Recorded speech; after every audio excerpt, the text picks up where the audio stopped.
வணக்கம். இந்த நாளில் சின்ன சின்ன வெளிச்சங்களில் இன்னொரு புதிய சிந்தனையை தெரிந்து கொள்வோம். சமீபத்தில் ஒருவருடைய இரங்கல் கூட்டத்தில் நான் பேசப் போயிருந்தேன். ஒரு ப்ரேயர் மீட்டிங், ஒரு ஜெப கூட்டம். பொதுவாக ஜெப கூட்டத்தில் என்ன நடக்கும்? உறவினர்கள்லாம் மரித்தவரை பற்றி பேசுவாங்க. எங்கள் அப்பா எப்படி, எங்கள் பெரியப்பா எப்படி, எங்கள் சித்தப்பா எப்படின்னு மரித்தவரை பற்றி பேசுவாங்க. கடைசியாக ஆயர் மரணத்தை பற்றி பேசி முடிப்பார். இதுதான் ப்ரேயர் மீட்டிங்கினுடைய அஜெண்டா. உங்களுக்கு தெரியும் இல்லையா? உறவினர்கள்லாம் மரித்தவரின் அருமை பற்றி பேசுவார்கள். கடைசியாக ஆயர் மரணத்தை குறித்து பேசி நிறைவு செய்வார். இன்னும் சில பேர் மரித்தவரின் மரணம், இவருக்கு எப்படி மரணம் வந்துச்சுன்றது குறித்தும் பேசுவாங்க. அந்த கூட்டத்தில் நானும் பேசிட்டு ஆறுதல் படுத்தி பேசிட்டு வந்தப்போ ஒரு சகோதரர், கிறிஸ்தவ சமயத்தை சாராத சகோதரர் என்கிட்ட கேட்டார், நீங்கள் என்னதான் ஆறுதல் சொன்னாலும் மரணம்ங்கிறது இழப்பு தானே, டெத் இஸ் அ லாஸ் இல்லையா, இனிமேல் அதை ரீகெயின் பண்ண முடியாது. அவங்கள பொறுத்த வரைக்கும் அந்த மரணம் லாஸ், அவரை திருப்பி எடுத்து வர முடியாது. இருந்தாலும் நீங்கள் அவங்களுடைய ஆறுதலுக்காக இப்படி அப்படி இப்படின்னு என்னமோ நீங்கள் கொஞ்சம் சொல்கிறீங்க, பைபிள்லேருந்து கொஞ்சம் சொல்கிறாங்க. அதெல்லாம் இந்த நேரத்தில் உனக்கு ஆறுதலாக இருந்தாலும் கூட அது முழுமையான ஆறுதலையோ தீர்வையோ தராது இல்லையா? ஆனாலும் நீங்கள் இந்த மாதிரி மீட்டிங் வச்சு அவங்கள ஆறுதல் படுத்துறீங்க. அந்த ஆறுதல் அவங்க ஏற்றுக்கிறாங்களோ இல்லையோ, கொஞ்ச நாளில் அவங்களா ஆறுதல் அடைஞ்சிருவாங்க. இதுதான் உலக நியதி. அதனால் நீங்கள் அவங்கள ஆறுதல் படுத்தினாலும் உண்மை என்னன்னா, மரணங்கிறது அவ்வளோதான், லாஸ், முடிவு, எண்டு. இதை ஏன் நீங்கள் ஜஸ்டிஃபை பண்ண பார்க்குறீங்க கிறிஸ்தவர்கள் அப்படின்னு கேட்டார். ஒரு அருமையான கேள்வி. இந்த கேள்விக்கு நாம் விடை சொல்லணும். கடவுள் இந்த உலகத்தை படைத்தார் இல்லையா? படைப்பதற்கு முன்னால் கடவுள் எப்படி இருந்தார்? ஆதியில் வார்த்தை இருந்தது, அந்த வார்த்தை தேவனோடு இருந்தது, அந்த வார்த்தை தேவனாய் இருந்தது. அப்போ சவுண்டா கடவுள் இருந்தார். இன்னொரு இடத்துல அவர் ஜலத்தின் மீது அசைவாடி கொண்டிருந்தார். ஸோ இந்த உலகத்தை படைச்ச கடவுளுக்கு ஒரு உருவம் இல்லாமல் இருந்ததுன்னு தான் பைபிள் ரெஃபரன்ஸ் இல்லையா? வார்த்தையா இருந்துச்சு, சவுண்டா இருந்துச்சு, அசைவாடி கொண்டிருந்தார். அவர் தன்னுடைய வார்த்தையால ஒளி உண்டாகுக, கடல் உண்டாகுக, நிலம் உண்டாகுக, புல் பூண்டுகள் உண்டாகுன்னு சொன்னாரே, எல்லாம் உண்டாயிருச்சு. இப்படி உண்டாயிட்ட பிறகு ஒரு அழகான உலகத்தையும் அந்த உலகம் இயங்குவதற்கான எல்லா பல்லுயிரையும் படைச்சிட்டார். இப்ப பாக்குறாரு, இவ்வளோ அழகான உலகத்தை பயன்படுத்த, மேனேஜ் பண்ண, ரூல் பண்ண, அனுபவிக்க ஒரு ஆள் தேவை இல்லையா? தானே படைச்சு தானே அனுபவிச்சுக்கணும். அப்போ ஒருத்தரை படைக்கணும். எப்படி படைக்கணும்? தன்னுடைய சாயலாகவே தானே அங்க ஒரு ஆளா இருக்கிற மாதிரி தன்னுடைய பிரதியா அங்க ஒருத்தரை படைக்கணுங்கிறதுக்காக தான் தன்னுடைய ஜீவ சுவாசத்தை ஊட்டி ஒரு ஆத்மாவை உருவாக்கணும்னு பிளான் பண்றாரு. ஆனா உலகத்துல அவன் வாழணும்னா உலகத்தை அப்படியே ஒரு ஆவியாவே உலகத்துல வாழ முடியாது இல்லையா? அவருடைய ஆவியை ஊதினார். எதுக்குள்ள ஊதினார்? ஒரு மண்ணுல ஒரு உடல் செஞ்சு. இந்த உலகத்தில் இடைபடுவதற்காக அந்த ஆவிக்கு கடவுள் போட்டு அனுப்பிய சட்டை தான் இந்த சரீரம். சரியா?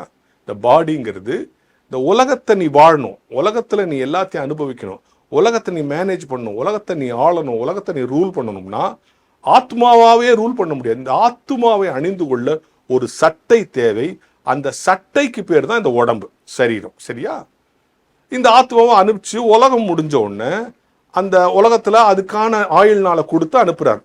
அந்த ஆயுள் நாள் முடிஞ்ச உடனே நீ வா, போதும் என்கிட்ட வாழும் போது நான் உலகத்தை அனுபவிக்க சட்டை கொடுத்துறேன், அந்த சட்டையை அப்படியே விட்டுட்டு வாண்டார். அதுதான் பாடி. நம்ம எல்லாரும் அந்த சட்டையை வச்சுட்டு தான் ஐயோ இவர் போயிட்டாரு, இவர் போயிட்டாரு, இவர் போயிட்டாரு அழுகுறோம் இல்லையா? So we are worried about flesh. ஆனா பைபிள் எதை பத்தி பேசுது?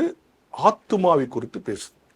ஆத்துமா அணிந்து கொண்டிருக்கிற சட்டையை குறித்து நாம் வருத்தப்படுகிறோம். ஆனா அந்த ஆத்துமா திருப்பி என்கிட்ட நீ வந்துரு அப்படின்னு கூப்பிட்டு போயிட்டார். அதனால்தான் கிறிஸ்தவர்கள் சொல்கிறார்கள், death is not end, death is call. அந்த ஆத்மாவை அனுப்பினார் இல்லையா, அந்த ஆத்மாவை திருப்பி கூப்பிடா, இட்ஸ் அ கால் அப்படின்னு சொல்றார். நம்ம ஏன் சரீர குறித்து வாழ்ப்போம்னா சரீர பிரகாரம் அவரோட தொடர்பு கொள்றோம் இல்லையா? அப்பா பெரியப்பான்னு. அந்த சரீரம் போயிடுச்சு, இனிமேல் அதை பார்க்க முடியாதேன்னு அழுகிறோம். ஆனா கிறிஸ்தவ புரிதல் என்பது என்னவென்று சொன்னால், நான் ஒரு ஆத்மாவை இந்த உலகத்துக்கு அனுப்புகிறேன், இந்த உலகத்தை அனுப்பதற்காக அவனுக்கு ஒரு சட்டை அணிவித்தேன். அதான் சார், நான் ஒரு மண்ணிலே ஒரு ஊதினார் இல்லையா, அந்த ஊதின ஆத்துமாவை அணிந்து கொள்வதற்கான சட்டை இந்த சரீரம். இந்த சரீரத்தை அங்கே விட்டுட்டு நான் எப்படி அனுப்பிச்சனோ அப்படியே வா, இங்கே இருக்கிறதுக்கு அந்த சட்டை தேவையில்லை அப்படின்னு கூப்பிட்டுக்கிறாரு. இதை தான் நாம் என்ன சொல்லணும்? Death is a call. It's not a end என்று கிறிஸ்தவர்களுக்கு நாம் உணர்த்துவதற்காகத்தான். இந்த புரிதல் வருகிற பொழுது ஒவ்வொரு ஆத்துமாவையும் கடவுள் இந்த உலகத்துக்கு அனுப்புகிறார். அந்த ஆத்துமா இஸ் காமன். கடவுள் அனுப்புகிற ஆத்துமா, நீங்களும் நானும் ஒரே ஆத்துமா தான். நம்ம உருவம் மாறி இருக்கு, நம்ம கலர் மாறி இருக்கு, நம்முடைய ஸ்ட்ரக்சர் மாறி இருக்குன்னு சொன்னா அது ஒவ்வொருத்தனுக்கும் கொடுத்து அனுப்புகிற சட்டை. அப்ப சரீரத்தை குறித்து நாம் கவலைப்படுகிறவர்களாக நாம் இருப்பதால், சரீரத்தை குறித்து ஐயோ இவரை பார்க்க முடியாத, இவர் இல்லையே, இவ்வளோ சொல்றாங்கல்ல. ஆனா ஒண்ணு தெரியுமா, கிறிஸ்தவம் என்பது பிசிக்கல் பர்த்தும் பிசிக்கல் டெத்தை பத்தி கவலைப்படாது. பிசிக்கல் பர்த்தை பத்தி கவலைப்படாது, அது பார்ன் அகெயின் எக்ஸ்பீரியன்ஸை பத்தி தான் கவலைப்படும். அதே மாதிரி பிசிக்கல் டெத்தை பத்தி கவலைப்படாது, அந்த மரணத்துக்கு பிறகு அந்த ஆத்மா அவரோட வாழ போகுதாங்கிறத பத்தி தான் கவலைப்படும். இதைத்தான் பிரேயர் மீட்டிங்ல நம்ம சொல்லி கொடுக்கணும். எப்பா, இந்த மரணம் வந்து சரீர பிரகாரமான உனக்கு துக்கம் வருத்தம். ஏன்னா இந்த சரீரம் அவரால் கொடுக்கப்பட்டு இந்த உலகத்தை அனுபவிக்காக கொடுக்கப்பட்டது. அவர் யார் அனுப்பிச்சாரோ அவர் கூப்பிட்டுக்கிறாரு, அங்க போயிடுவாரு. நீ அந்த சட்டை போட்டுக்கிற, உனக்கும் டேட் முடியும் போது நீ சட்டையை கட்டி வைக்கணுங்கிறத என்கிற யதார்த்தத்தை, இது வந்து it's not a Christian teaching. உலகம் முழுக்க எல்லா சமயத்துக்கும் இறைவன் ஆத்துமாவை இந்த உலகத்திற்கு அனுப்புகிறார், ஒரு ஆன்மாவை அனுப்புகிறார். அந்த ஆன்மாவை இந்த உலகத்தில் வாழ்வதற்கு ஒரு சட்டை போட்டு அனுப்புகிறார். அந்த சட்டைக்கு உடம்பு என்று பெயர். அந்த உடம்பை, அந்த சட்டையை கயட்டி வைத்து விட்டு ஒரு நாள் எல்லா ஆன்மாவும் அவரிடத்தில் போக வேண்டும் என்பதுதான் எல்லா மதத்தினுடைய புரிதலும் கூட. இதைத்தான் பிரேயர் மீட்டிங்ல சொல்றோம் என்று அவருக்கு நான் எக்ஸ்பிளைன் பண்ணேன். அதை உங்களுக்கும் இந்த சின்ன சின்ன வெளிச்சத்தில் புரிந்து கொள்கிறேன். எனவே சட்டை முக்கியம் இல்ல, ஆத்துமா முக்கியம். அது கடவுளால் இந்த உலகத்திற்கு அனுப்பப்படுகிறது.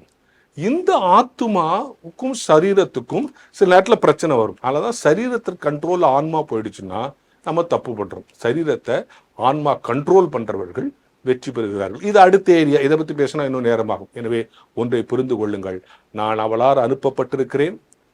அந்த அனுப்பி இந்த உலகத்தை ஆண்டு கொள்வதற்கு எனக்கு ஒரு சட்டை கொடுத்திருக்கிறார். உரிய நேரம் வரும்போது உலகத்தை அனுபவிப்பதற்கான சட்டை கயிற்றுவிட்டு அழைத்து அவரிடத்துக்கு நான் போவேன் என்கிற ஞான வெளிச்சத்தோடு இந்த நாளை தொடங்கும்.